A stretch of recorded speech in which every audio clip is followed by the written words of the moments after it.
অনুসন্ধান অভিনব এক প্রতারণা নিয়ে। একটা অপ্রিয় সত্য কথা বলি, লোভে পাপ, পাপে মৃত্যু না, এখানে কোনো মৃত্যু হয়নি। তবে কি বলা যায়, লোভে পাপ, পাপে সর্বনাশ। তাহলে এটাই হোক এবারের পর্বের নাম। দেশে অনেক গায়েবী মাজার হওয়ার গল্প শুনলেও গায়েবী মার্কেট হওয়ার গল্প নিয়ে আজকে খোঁজ টিমের দ্বিতীয় পর্ব। কসবা টিভি, হৃদয়ে বাংলা। এটা গায়েবী কি রাখতে উঠে গেছে দোকান? আমার মূলত দোকান হলো এটা আর কি। আচ্ছা আচ্ছা, আপনার দোকানে পিস দিয়ে তুলে ফেলছিল? আমার দোকানে পিস দিয়ে তুলে ফেলছিল। এর মধ্যে অনেকগুলা রুম দিয়ে সেটা তারা এই কাজটা করছে। প্রায় আপনি মনে করেন যে এক রাতের মধ্যে ঘরটা উঠাইছে। উঠানোর পরে গরুগুলো উঠাইছে, অনেকগুলা গরু উঠাইছে।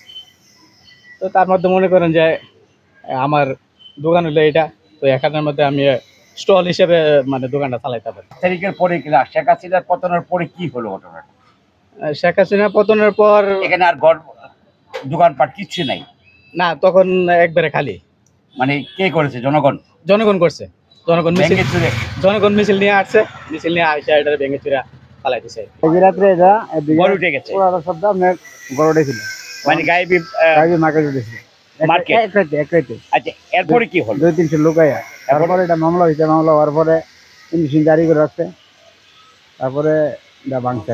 কবে ভাঙছে এটা? ভাঙছে আপনি শেখ হাসিনা যাওয়ার এদিন গেছে, এই দিনে 5 তারিখে সব ভেঙে তো চলছে। জনগণের পাবলিকে ভাঙা সব নিয়ে গেছে। গায়েবী বাজার এটা কিভাবে গায়েবী বাজার হলো বলতে পারেন? এক রাত্রে হয়েছে আর কি। এক রাত্রে দোকান হয়েছিল, দুচালা ঘর, একচালা ঘর মানে একই রাতে কটা করে উঠছে একসাথে? একসাথে অনেকগুলা, মানে একই রাতে গুলো উঠে যাওয়ার পর এটাকে গায়েবী মার্কেট বলা হয়েছে। মানে পরের দিন যে দোকান পাঠে না। আপনার নামটা? আমার নাম জামাল। কি করেন আপনি? আমি ভ্যান গাড়ি চালাই। এরকম যে আমি কিন্তু গায়েবী দোকানের পাশে আমার কবির আহমেদ এন্টারপ্রাইজ এন্ড ট্রাভেলস, সেখানে আমি থাকি। একদিন সকালবেলা এসে দেখলাম যে সেই বিশাল বড় এক মার্কেট, কুটি বাজারের এই গায়েবী মার্কেট যারা করেছিল তাদের বিরুদ্ধে আইনগত ব্যবস্থা নেবেন। সুপ্রিয় দর্শক, আমি রয়েছে এখন ঐতিহ্যবাহী সেই কুটির বাজারে।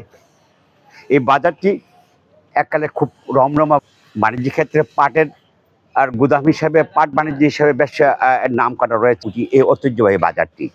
আমি যেখানে দাঁড়িয়ে রয়েছি এই কুটি বাজারের উত্তর পাশে ট্রেনটির পাশে একই রাতে অনেকগুলা ঘর ওঠার কারণে দখল করার কারণে এই গায়েবী মার্কেট হিসেবে সুপরিচিত হিসাবে আলোচিত হিসাবে পরিলক্ষিত হয়েছিল। আমরা অনেকের সাথে কথা বলেছি। আপনারা যে জায়গাটা দেখেছেন যে ওটা রয়েছে সেটি কি দখল করেছিল বলে জানিয়েছেন।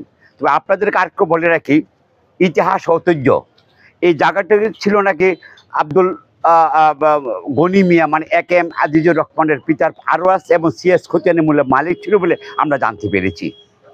তারপর একই রাতে বেশ কয়েকজন লোক এই বাজারটির এই ঠিক ওই মাথা থেকে এই মাথা পর্যন্ত দখল করে নিয়েছিল। শেখ হাসিনার পতনের পরেই এই গায়েবী মার্কেটটি ভেঙে তছনছ করে দিয়েছিলেন জনগণ এবং জনতা। এখন চলাচল করতে পারছেন এবং CNG অটো রাস্তাগুলো রাখার জন্য সুব্যবস্থা করেছেন এমনটি জানিয়েছেন। আমরা গায়েবী মাজার শুনেছি, গায়েবী মার্কেট ওঠার বিষয়টি আমরা অবগত নই। তো একই কথা যে একটি কথা আছে, ঠাকুর গড়ে কে যায় রে, যে ক্ষমতা যায় সেই কলা খাই রে। আপনারা ভালো থাকুন, সুস্থ থাকুন। আমি যাচ্ছি না, আবার দেখা হবে কোনো এক এপিসোড নিয়ে। আমি ক্ষমতা ডালি। আল্লাহ হাফেজ। কসবা টিভির সংবাদের সাথে থাকার জন্য ধন্যবাদ জানাচ্ছি। পরবর্তী সংবাদ পেতে আমাদের চ্যানেলটি সাবস্ক্রাইব করে রাখুন।